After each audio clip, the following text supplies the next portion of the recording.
Hello， 大家好，我是雨辰。那首先呢，要跟大家说一声不好意思，因为我拖更了，这也是我做视频以来的第一次拖更。那我之前2周呢，确实是非常的忙啊，实在是腾不开手，而且又收到了这支索尼的50 f1.2，就像之前跟大家承诺那样，我一定会入手这支镜头的。虽然我自己不是一个非常习惯使用50这个焦段的人，但是呢，这支镜头也的确给我带来了非常多的惊喜。而且为了制作这期视频呢，我也专门约了一个模特小姐姐以及非常专业的化妆师。那这样子用化妆师、模特还有摄影师这样的一个组合，来给大家呈现一个非常精致和一个非常到位的镜头的一个评测。OK， 那我们就言归正传，进入今天的内容吧。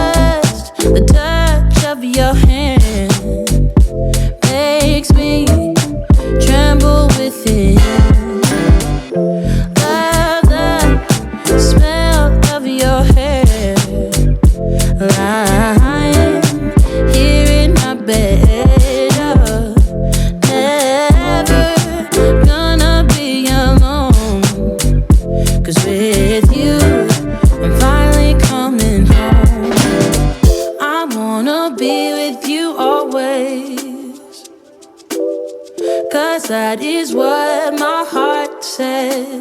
That's what my heart says. I wanna be with you always. You are my world in every place. It's the things that you do,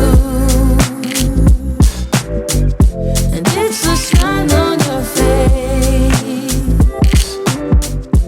And as time goes by,那刚才的视频和照片有没有点过瘾呢？全部都是用这支50 f1.2 拍摄的。那我为了测试这支镜头呢，也是全程使用了 f1.2。大家都知道，类似于在影棚里拍摄这种视频和照片的时候呢，一般来讲呢，摄影师都会避免使用这种非常大的光圈，从而避免一些对焦在细微方面的失误啊。那这一次我是因为了测试这支镜头，所以全部使用了 f1.2 去拍摄的，而且结果是令我非常满意的啊，甚至是超出我的预期。OK， 那具体的镜头的表现和一些拍摄过程中的一些想法呢，我也会在这一期视频里面让大家一边看拍摄的过程，一边跟大家聊一聊这支镜头。今天非常有幸邀请到了我们的模特小姐姐，然后还有我们的化妆师兼摄影助理 Ariana。然后呢，我们刚刚呢在我们家的车库拍了一些人像，或者咱们叫 beauty shot， 然后就是那种比较像定妆照的。然后呢，现在呢我们到了外面，我们现在在外面在拍一些更多的照片，然后我们来回去了，再慢慢看一下这支镜头的素质怎么样。当然，刚才我已经看到了这支镜头的威力了。那首先说说我个人的第一感受吧。这支镜头在插在相机上之前呢，其实我就已经大概脑海中有一个画面了。然后在取景器上一看呢，果然没有出乎我的意料。那50这个焦段呢，也是为什么我这么长时间以来不是特别喜欢去使用的一个焦段的原因之一，就在此，因为它确实是一个相对来讲比较无聊的焦段。那在长焦的这种空间压缩感下，还有广角的这种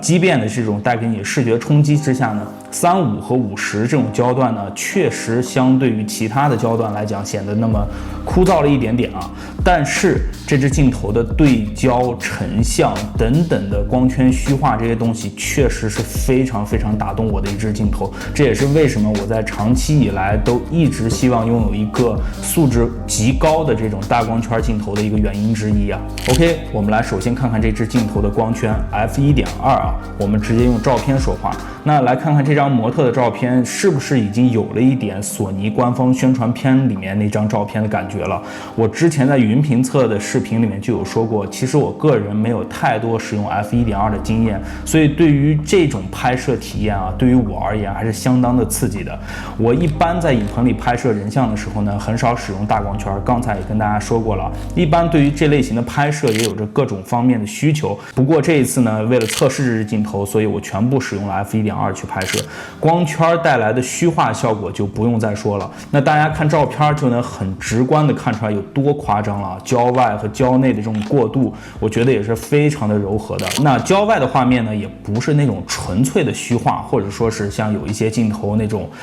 焦外焦内那种转变非常的锐利，那反而呢可以看出来这种距离感和边际感，这一点是我自己非常喜欢的。有一些大光圈的镜头啊，和那些长焦带来的那种空间压缩，其实是有一点违和感的。另外呢，一般在我们使用大光圈的时候，那很容易出现的就是绿边和紫边的情况。不过从拍摄上来看啊，包括这些照片，我后期拍摄完照片之后，整个过了一遍之后，我并没有感觉到这个紫边和绿边的情况非常严重啊。相反的，这个镜头我觉得已经控制得非常好了，有一点点地方出现绿边和紫边，也可以非常容易的在 Lightroom 中去修复它。那除了在影棚内使用闪光灯去拍摄呢，我也带模特出去拍摄了一些自然光环境下的照片和视频，那也是为了在不同的拍摄环境下来进行这些对焦啊、画面锐度、画面成像素质等等的这种比较。那我个人实际上更加喜欢在户外使用自然光线拍摄的这些照片与视频。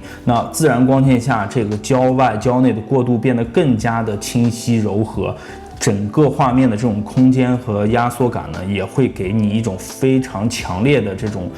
拍摄的欲望啊。那包括视频在追焦方面，也是在 f1.2 大太阳光下的这种光圈，我还使用了 log。那尤其是在拍摄正面，不管是移动还是静止的状态下，人物基本上都能保持到人眼追焦。当然，这也可能有 A7S3 的功劳之一啊。那这支镜头的对焦表现也是非常非常的优秀，大家可以看一下这组照片。当时我要求模特进行了连续的 pose 啊，基本上是一个动态拍摄的状态，在 f1.2 250分之1的快门下，那我只有极个别的照片对焦到了眉骨和鼻头上。不得不说，这个索尼在人眼和人脸识别这块确实强大。其次呢，我们就要说到这支镜头的重量了，重量和体积。重量呢，确实有点不敢恭维。虽然在上期的视频里面我说过，这支镜头比同级别的佳能和尼康都要轻那么一点，但是相对的，它还是一支非常重的镜头，尤其是在使用微单和一些小巧的，比如说我的 Batis 系列，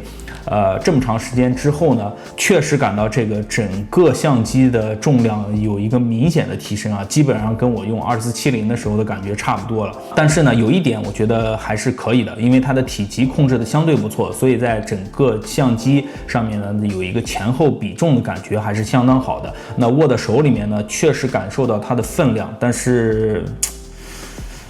这么好的画质，对吧？我也忍了。那对于我个人而言呢，我大概还需要真正在使用一段时间之后，才能完全掌握这颗镜头啊。就像我一开始说的，50这个焦段对于我个人而言，其实是一个，其实说不是我的菜吧。不过我也希望能够在使用过这么多不同焦段类型的镜头之后呢，能够让我自己也能体会到大师们所说的，你的返璞归真啊，最终还是会回到50这颗头上。OK， 那这就是这颗镜头的一个初步的评测。那我也会把模特和化妆师的 Instagram 放在下面，那更多的照片都会在他们的账户里面，所以如果你喜欢今天的模特和喜欢这个妆容的话，也别忘了去关注他们。那如果你喜欢我的内容，千万别忘了订阅我的频道，然后呢，我们在留言区可以进行一些更深入的去沟通和探讨这些有关于镜头方面的问题。那我是雨辰，我们下期再见了， Peace。